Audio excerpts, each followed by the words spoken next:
ரிஷபராசிக்காரர்களே, 2026ஆம் ஆண்டு அற்புதமாக உங்களுக்கு இருக்குதுங்க.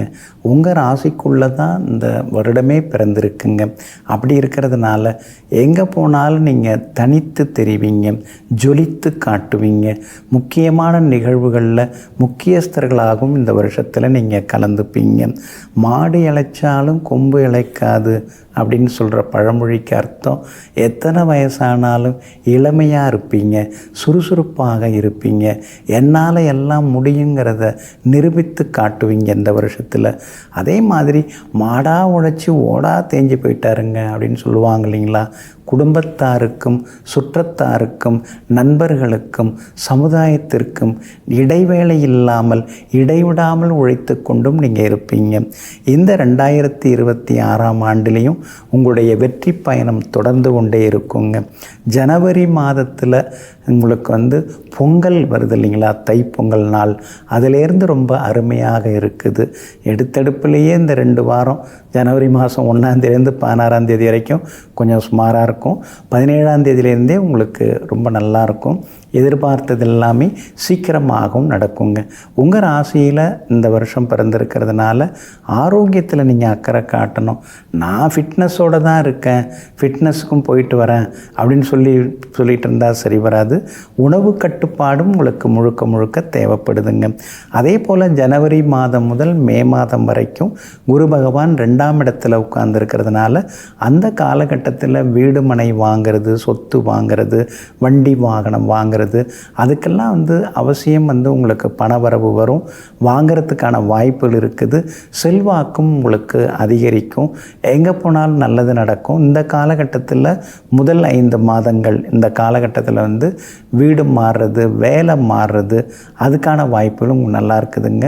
ரொம்ப வருஷம் தள்ளி போன திருமணம் கூடி வரும். அதே மாதிரி குழந்தை பாக்கியம் இல்லாதவர்களுக்கும் நிச்சயமாக குழந்தை பாக்கியம் எல்லாமே கிடைக்குங்க. ஜூன் மாதம் முதல் அக்டோபர் 14ஆம் தேதி வரைக்கும் குரு பகவான் 3ஆம் இடத்துல போய் உட்கார்றதுனால அந்த காலகட்டத்தில் சின்னதாக செலவுகள் அதிகமாயிட்டே போகும், கொஞ்சம் அலைச்சலுமே இருக்குங்க.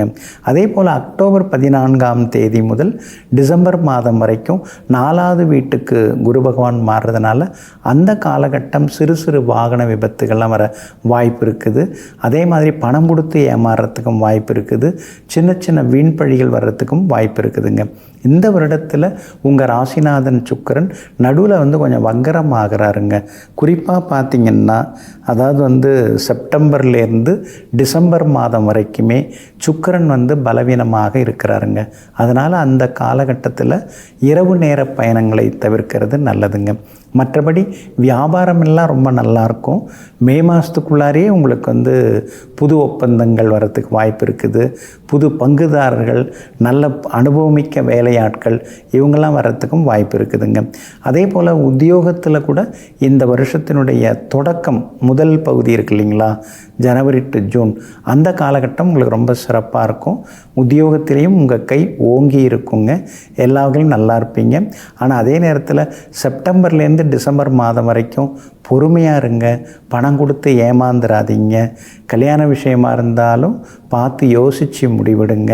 வீடு மாறுறதோ கட்டுறதோ அல்லது வேலை மாறுறதோ எதுவாக இருந்தாலும் ஒரு முறைக்கு 2 முறை கொஞ்சம் உங்களுடைய தசாபுக்திகளை கணக்கிட்டு பார்த்துட்டு அப்புறமா நீங்கள் முடிவு எடுக்கிறது நல்லது. மகளுக்கு கல்யாணம் கூடி வர வாய்ப்பு இருக்குது. கோலாகலமாக கல்யாணத்தையும் முடித்து காட்டுவீங்க. இந்த 2026ஆம் ஆண்டு முழுக்க உங்களுக்கு நல்லதெல்லாமே நடக்கிறதுக்கு ஸ்ரீ துர்க்கை அம்மனை நீங்கள் வழிபடுறது நல்லதுன்னு.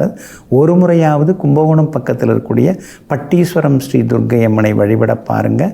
அப்புறம் வாரம் வெள்ளிக்கிழமையில் நீங்கள் பக்கத்தில் இருக்கிற உங்கள் வீட்டுக்கு அருகில் உள்ள துர்க்கை அம்மனை சென்று தரிசனம் செய்வது நல்லது. அதே போல் நீல நிற துணி தானமாக நீங்கள் கொடுங்க. அது மட்டும் இல்லாமல் பச்சை பயிரும் தானமாக கொடுங்க.